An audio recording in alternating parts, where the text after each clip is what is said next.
Welcome to Penrose Learning, where we make understanding easy. You must verify model and OS first. This matters because menu names differ. Once done, unlock the phone with PIN or fingerprint. Open Settings and go straight to Security, Safety, or Emergency SOS depending on your FunTouch OS. You're starting now, don't search the whole menu. If you see an Emergency or SOS shortcut on the lock screen, note it but don't tap it yet. You'll need to authenticate to change any emergency call behavior, so be prepared to confirm with your lock credential. You're now inside the Emergency SOS settings. Toggle off any labeled auto call, auto trigger, or call automatically. These are the options that place calls without your confirmation.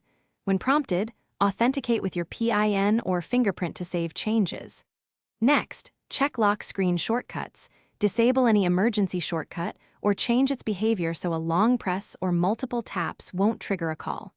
Make sure settings show disabled. That prevents accidental activation by buttons or gestures. Test the change immediately.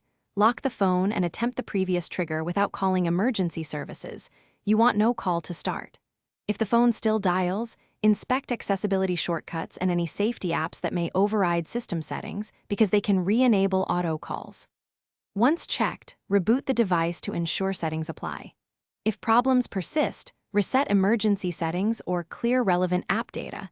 As a final measure, backup and factory reset. One key troubleshooting tip: disable third. Thanks for watching. If this was helpful, leave a like and consider subscribing. See you next time.